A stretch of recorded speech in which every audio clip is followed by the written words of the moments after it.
Lockdown अब खुल चुका है। लॉकडाउन में लोग बाज़ार में जाएंगे, काम में जाएंगे, भीड़ भड़क्के में जाएंगे, और किन किन बातों का उनको ध्यान रखना चाहिए। और ख़ासकर जो लोगों को कुछ न कुछ बीमारी है, रोग है या उसका अंदेशा है, उनको किस तरह अपनी जीवन में बदलाव लाना चाहिए ताकि उनकी सेहत ठीक रहे और कोरोना का अटैक ना हो।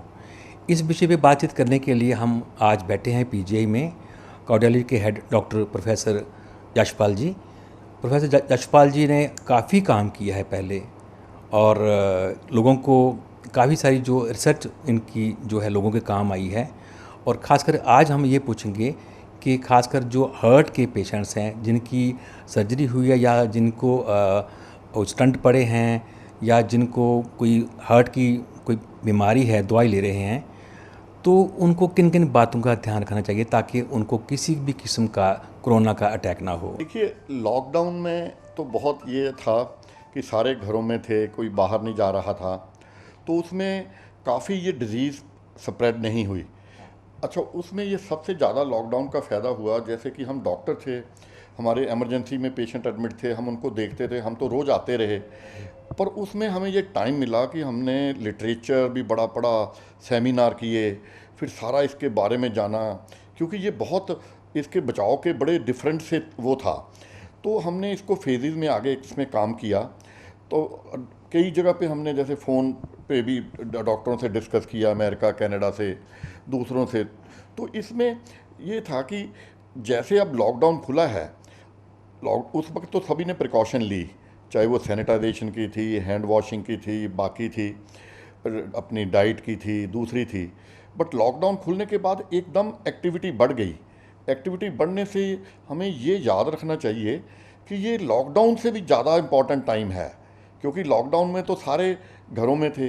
अब कभी कभी जब बाहर जा रहे हैं, एक तो वो जो पेशेंट जैसा कि कार्डिक पेशेंट हैं, जिनकी सर्जरी हुई हुई है, स्टेंट पड़े हैं, हार्ट फेलियर है, हाइपरटेंशन है, डायबिटिक हैं जिनमें कि एसिम्प्टोमेटिक कॉर्निया आर्टरी डिजीज़ होती है, लिपिड्स की एबनॉर्मलिटी है, या अपने कोई और लंग्स की प्रॉब्लम है, या कोई इम्यूनो कम्प्रोमाइज्ड है, अनीमिक हैं, या उसके साथ में उनको कोई मिलिग्नेंसी है, या कीमोथेरेपी ले रहे हैं, या कुछ भी कोई और बीमारी है, उनके लिए तो ये बहुत ही टाइम ऐसा है कि वो घर से कम निकलें। और वो जब भी निकलते हैं तो पूरी प्रिकॉशन प्रिकॉशन तो हर बंदे को लेनी है, चाहे वो बच्चा है, चाहे अब दूसरा है, क्योंकि अब जीवन भी चलना है, काम भी थोड़े कर होने हैं। बट इस वक्त हमें जो काम की ये याद रख लेना चाहिए कि जो इमरजेंसी हैं वो ही करनी चाहिए। हमें ऐसे नहीं इलेक्टिव जैसे बाहर निकल जाओ, कुछ भी ऐसे छोटी छोटी चीज़ के लिए बार बार बाहर जाओ, इसमें तो ऐसा कभी भी नहीं करना चाहिए। इसमें प्रिकॉशन बहुत ज़्यादा है। जैसा कि कोई भी कंट्री के लॉकडाउन के बाद इमीडिएटली रिलीज फिनोमेना समझते हैं, वो रिलीज फिनोमेना नहीं समझना। इसमें ये समझना कि हमें एक ये मिला है कि हम थोड़ी सैर भी कर सकें, अपना गार्डन में, पार्क में डिस्टेंस बना के, जा ऐसा रश ना पड़े, अपना अपना नॉर्मल डाइट भी अच्छी रखें। अगर ऑफिस जाना है जिन्होंने, वो ऑफिस में जाएं, वहाँ भी डिस्टेंसिंग रखें, वहाँ भी पूरी प्रिकॉशन लें। और प्रिकॉशन के बाद पूरी दोपहर को रेस्ट लें। और इस तरीके से सुबह शाम में 2-3 घंटे सुबह, 2-3 घंटे शाम, हमें ये हर वर्ग के लोगों के लिए ये रखना चाहिए कि ये एक किस्म की पेंडेमिक है, महामारी है। इसमें ये नहीं पता लगेगा कि कई बाई चांस किसी को थोड़ा हुआ है, अगर वो एग्जर्ट ज़्यादा नहीं करता तो 90-95% ये ठीक हो जाते हैं। अगर उसने एग्जर्ट ज़्यादा किया, जो कि एग्जर्ट का ये है कि आजकल मास्क लगा रहे हैं, मास्क लगाने से थोड़ी सी ऑक्सीजन वैसे कम हो जाती है बॉडी में। जो हार्ट के पेशेंट हैं इनको और ज़्यादा, तो इसलिए डीप ब्रीदिंग करनी चाहिए। इसमें कभी भी भागना दौड़ना नहीं चाहिए, जैसे कि पहले जो दौड़ रहे थे। इवन जो अडल्ट यंग हैं उनको भी अपनी 60-70% से ज़्यादा एक्सरसाइज नहीं करनी चाहिए। तो हमें ये रखना चाहिए कि हम 50-60% जैसे पहले करते थे उतना काम करें, उतनी की बॉडी को एक्सर्ट होने दें। क्योंकि जब पेंडेमिक होती है तो माइनर सिम्टम किसको कौन एसिम्प्टोमेटिक पता ही नहीं होता। तो वो एसिम्प्टोमेटिक का उसके लिए हर बंदे को ये लेके चलना चाहिए कि मैंने अपना हर दिन हर रोज़ हमने प्रिकॉशन रखनी है, और कोई ऐसी एक्टिविटी गलत नहीं करनी कि जिससे कि कुछ सडन कार्डिक इवेंट हो जाए। आजकल आपने सुना होगा कि फील्ड में कोई यंग बंदे जिम में करते हुए ट्रैक पे दौड़ते दौड़ते immediately sudden cardiac death arrest हो गई। तो ऐसी स्टेज में अगर वो वाली मोर्टेलिटी भी बढ़ जाए और इधर कोरोना पॉजिटिव भी और पेशेंट का लोड हॉस्पिटलों में बढ़ जाए तो इमरजेंसी चोक्ड हो जाएंगी। तो हमें ये है कि कोई भी इमरजेंसी सिचुएशन नहीं आने देनी।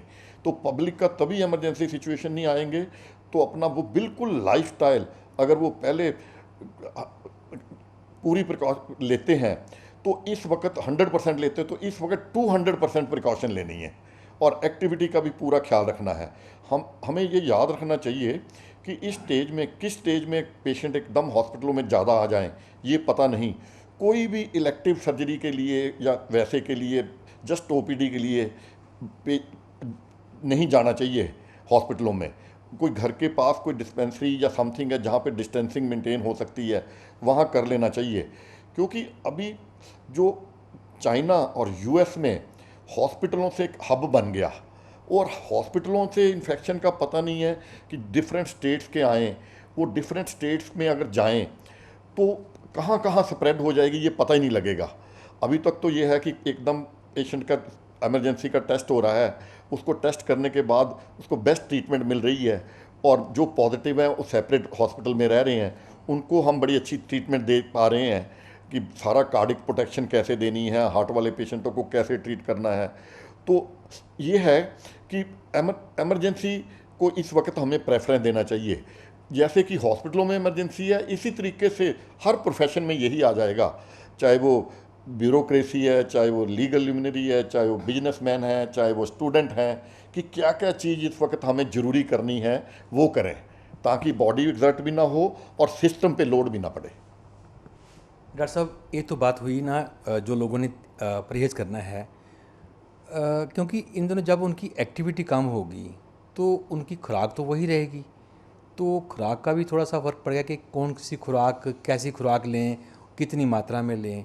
और इसके साथ साथ जो अगर कोई हार्ट के पेशेंट्स हैं तो उनको और एक्स्ट्रा क्या क्या, अगर कोई इमरजेंसी होती है हॉस्पिटल में तो आने से खुद भी जो सोचते हैं कि अब अभी अवॉइड किया जाए, तो प्रिकॉशनरी के तौर पे वो क्या करें? ये कि जैसे डाइट का एक बड़ा इम्पॉर्टेंट है कि जब कोई ज़्यादा काम करता है तो उसको थोड़ी डाइट की ज़्यादा ज़रूरत पड़ती है। अगर कम काम करता है तो कम। तो इसमें ये नहीं कि कम खाना ज़्यादा खाओ। एक बॉडी का जो माइंड है इतना इंटेलिजेंट है कि अपने आप डिसाइड कर लेता है कि कितना खाना है, जो कि हमने पहले भी डिस्कस किया था कि जब भी कभी आप खाना खाओ तो विद ब्रेन सिग्नल्स खाओ। जब हमने 2008 में इसको पहली बार किया तो सारे हैरान रह गए कि कैसे 4 चपाती जो खाते थे वो 1 चपाती पे कैसे सेटिस्फाई हो गए। तो इसमें यह है कि आप बैलेंस फूड ले लो जिसमें कि प्रोटीन भी हो, दाल भी हो, सब्जी भी हो, सैलड भी हो और आपकी चपाती भी हो, या इक्विवेलेंट फूड। तो आप इसको धीरे धीरे हर बाइट को हर डिफरेंट लेके और एक या आधी चपाती पहले लेके उसको धीरे धीरे लो। तो एक टाइम बहुत इंपॉर्टेंट होता है। जैसे ही हम टाइम के अकॉर्डिंगली खाते हैं तो हमारे जो हार्मोनल सिग्नल्स हैं, इलेक्ट्रिकल सिग्नल्स हैं, मैकेनिकल सिग्नल्स हैं, ये कोइंसाइड करके बिल्कुल ब्रेन में स्ट्राइक करते हैं। तो जैसे ही चाहे किसी की आधी रोटी की ज़रूरत है या एक रोटी की ज़रूरत है, तो खाते खाते उसके बाद उसको पता लग जाएगा कि वो और खा ही नहीं सकेगा। तो अगर कोई ज़्यादा एक्टिविटी की है तो वो एक खा लेगा, अगर कम की है तो आधी में वो सेटिस्फाई हो जाएगा। तो इससे ना तो इसकी ओवर कैलोरी होगी कि वो ज़्यादा खा सकेगा, ज़्यादा खा लेगा, और ना कम। और ये एक बहुत ही इंपॉर्टेंट ऐसी चीज़ है, अगर ऐसे खाओ तो बॉडी की इम्यूनिटी बढ़ती है और बॉडी में जो आपने खाया वो पूरा एनर्जी देता है। अदरवाइज़ अगर ज़्यादा खा लो तो क्या होता है कि पेट में इतना ओवर ईटिंग हो जाती है कि बंदे को खाते खाते नींद आ जाती है और सारी ब्लड सप्लाई है जो हार्ट से वो अपनी इंटेस्टाइन की तरफ चली जाती है, हार्ट और ब्रेन को कम हो जाती है, लंग्स को कम हो जाती है। तो ये तो मैं कहूँगा कि जहाँ पे रेस्पिरेटरी इंसफिशेंसी हो रही है, हार्ट की प्रॉब्लम इन दिनों ज़्यादा हो रही हैं, अगर वो इस तरीके से खाएंगे तो उनके हार्ट, लंग्स, ब्रेन में सप्लाई बैलेंस रहेगी और वो ओवर ईट भी नहीं कर सकेंगे और उनकी एनर्जी लेवल, एफिशिएंसी लेवल भी ज़्यादा होगा। तो एक तो ये तो इतना इफेक्टिव होगा कि ये एक रेस्पिरेटरी कार्डिक प्रॉब्लम को करने के लिए एक नया वरदान मिलेगा। ये दर्शकों, ये जो बड़ी कमाल की डॉक्टर साहब ने बात बताई है, यश थेरेपी के नाम से भी इस चीज़ को काफ़ी लोगों ने सराहा है कि खाना खाना, रोटी खाना चबा चबा के बिल्कुल ठहराव से, और 32 दांत हैं, कम से कम 32 बार डॉक्टर साहब, तो इतने बार तो चबाओ, कम से कम आधी बार चबाओ। तो वो डॉक्टर साहब का कहना है कि वो धीरे धीरे अंदर जाएगा तो उसमें इम्यूनिटी जो बढ़ेगी उससे पूरी बॉडी को फ़र्क होगा। डॉक्टर साहब ये तो बड़ा कमाल कहा। इसके साथ साथ डॉक्टर साहब मैं कहूँगा कि जो हार्ट का पेशेंट है, जिसको प्रॉब्लम है, वो कैसे मैनेज करेगा अपने घर में, या क्योंकि डॉक्टर में हॉस्पिटल में ना आ सके तो वो प्राथमिकता के तौर पर उसको रोक सकता है अपने आप को, तो कैसे करे? जी, जैसे कि हमने शुरू में हमें एकदम लगा कि जब ये लॉकडाउन का पहला, दूसरा, तीसरा दिन था, तो हमें एकदम लगा कि हमारे पेशेंट जो अब नहीं आएंगे, हमने उनको कैसे करना है। तो इमीडिएटली हमने इसको प्रेस रिलीज़ दी कि भाई जो भी हमारे पेशेंट हैं वो ब्लड थिनर, हाइपरटेंशन की मेडिसिन वो 2-2 3-3 महीने की ले लें। हमें जो भी है आगे हमने एकदम टेली ओपीडी शुरू कर दी। जो जो हमारे ओपीडी वाले दिन थे हमने टेलीफोन नंबर दे दिए सबके। उसी तरीके से हमने बोला कि जब भी आपको ज़रूरत है उस डॉक्टर को उस ओपीडी के टाइम पे फ़ोन कर लो। फिर उसके साथ में ही हमने टेली एमरजेंसी भी, कि एमरजेंसी के नंबर दे दिए कि किसी को कोई ज़रूरत एमरजेंसी की पड़ती है तो हमें एकदम फ़ोन कर ले, हम उसी वक्त बताएंगे। अगर वो कम पढ़ा लिखा है तो साथ में कोई हॉस्पिटल है, कोई डॉक्टर है, डिस्पेंसरी, पीएचसी या जोनल हॉस्पिटल, वहाँ चले जाए, वहाँ डॉक्टर से एकदम बात करवा दे। तो एक किस्म से उनको इमीडिएट ट्रीटमेंट मिलने का हो गया।